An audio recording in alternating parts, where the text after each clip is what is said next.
Let's welcome in 24/7 Sports Director of Scouting, Andrew Ivins. Andrew, before we get into the actual talent and what you saw this weekend, what's the benefit for these prospects to compete in this kind of event? It's really a showcase, and we had 50 teams from around the country. It was 16 hours of action, 8 Saturday, 8 Sunday. This is an opportunity for some of the prospects in the class of 2025 and the class of 2026 to be seen. And I know we got National Signing Day for the 2024 cycle, less than a week away. But for us, it was an opportunity to study these guys. I think by my count, 43 of the top 247 recruits we have in 2025 participated. So we like to see it. I mean, it's not padded football, but you can learn a lot. You can size up different body types. And it was a fun 2 days down there in sunny Fort Lauderdale. It's a great exposure for not only the evaluators, but obviously for the prospects, Andrew, because we get to see some stuff that maybe we didn't see on film, or maybe we were able to stack up what we did see on film to try to kind of measure up some of these prospects. It's always a fun environment to see competitiveness and maybe how players react to off plays or negative plays. And that's something that we just don't see in highlight films because we only see the good plays in the fall. Now, a player that made a ton of good plays is usually the alpha dog of this event. And Andrew, who was that for this weekend for 24/7 Sports down at Battle Miami? Dakorien Moore, one of our early 5 stars for the 2025 cycle, the LSU wide receiver commit. I'll be honest, I didn't know he was going to be there this weekend. On Saturday, saw a little bit of him. And then on Sunday, he took over. I mean, this is a guy that reminds me a little bit of Jaylen Waddle playing 7-on-7, kind of similar size, can get off the press coverage. And what's unique about Dakorien Moore, I mean, this is two-hand touch football. He's one of the few guys there that can create big gains after the catch. I mean, there's yards after the catch when there's no tackling. It's a bit wild. Dakorien also played a little bit of defensive back. I think if he was just a safety this weekend, he still would have had a spot on the top performers list. He was that awesome. And remember, Ryan Williams reclassified. He left 2025 to go to 2024. Dakorien Moore, our #1 ranked wide receiver, averaged over 20 yards per catch as a junior at Duncanville, won a state title there. He looks like the real deal. All right, he's not the only one that stood out. You have put together a top 10 list of the best performers this weekend, and you can check out that full list at 247sports.com. But we're going to let you highlight a couple. First, though, I have to ask about what you wrote about wide receiver Calvin Russell. You said to not be surprised if he creates a similar type of madness to the hype we saw surrounding Jeremiah Smith. Please explain.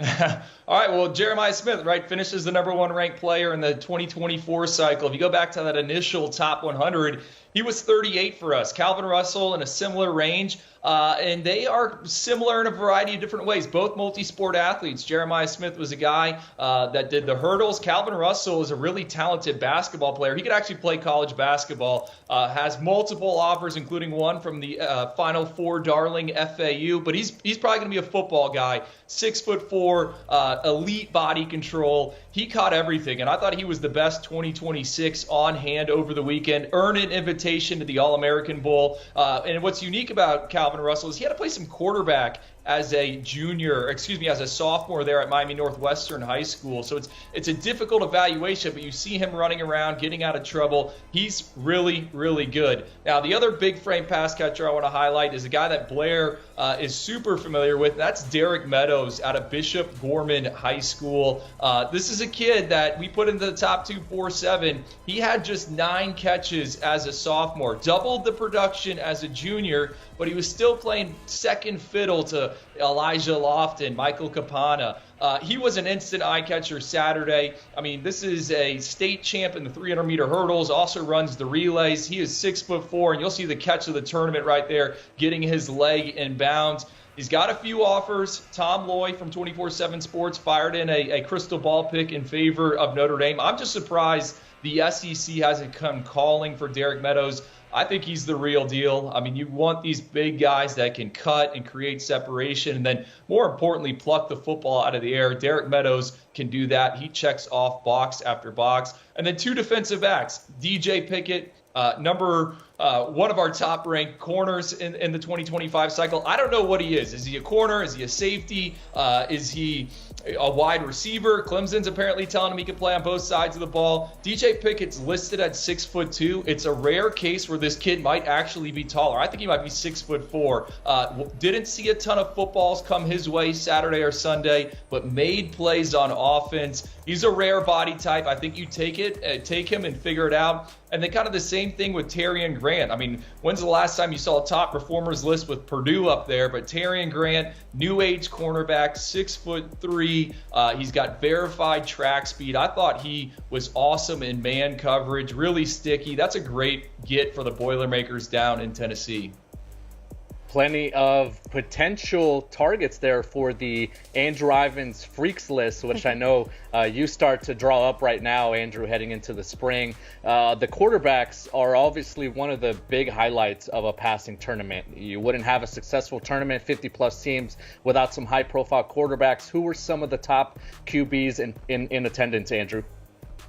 Got to start at the top. Luke Nickel, the Miami commit, he led Cam Newton's team to a championship. Cam Newton, the Heisman Trophy winner, former NFL quarterback. He has a team. In the past, we've seen Dante Moore play for it. We've seen Jaden Davis play for it. And now it's Luke Nickel that's the guy under center getting the plays from Cam Newton. I thought he made some big-time throws at big-time moments consistently. You know, there might not be one singular elite trait with Luke Nickel, but he's really good at reading the entire field, going through his progressions, and then being on time. I also thought it was notable in this tournament they can blitz a little bit. He hit his hot read when he needed to. You know, this is a kid that started off a little slow to his junior season, ended up leading Milton High School to a state title in Georgia's highest classification. So Luke Nickel, great weekend for him. I completely get the take from Mario Cristobal and the Hurricanes. You know, they try to figure out that quarterback room. They got the transfers coming in, but they need a high school arm. Luke Nickel looks to be the guy. Husan Longstreet, another arm I want to talk about. Our top unranked quarterback in the 2025 cycle. He only played a few games, but man, he is polarizing. He has a cannon. I thought he had the best arm in terms of velocity, just how the ball jumped out of his hands. Twitchy kid, you know, he's only 6'1", 185 pounds, but he is rocked up, and a guy that ran for 5 touchdowns in a game this season with some late heroics. So Husan Longstreet, I think he's a name to certainly know at some point down the line, you know, as these quarterback dominoes fall. All right, what blue blood is going to pivot over to Husan Longstreet? Because, man, again, that arm talent, it's rare to see. How about SMU commit Keon Russell? I was a big fan of this guy. I didn't know much about him. He was the trigger man for Dakorien Moore. You know, won back-to-back state titles there at Duncanville High School, completing over 70% of his passes. Here in this 7-on-7 setting, the ball hardly touched the ground. I mentioned teams could blitz every now and then, you know, Russell, he spun out of some trouble and dropped some absolute dimes on the run. He's a loose athlete.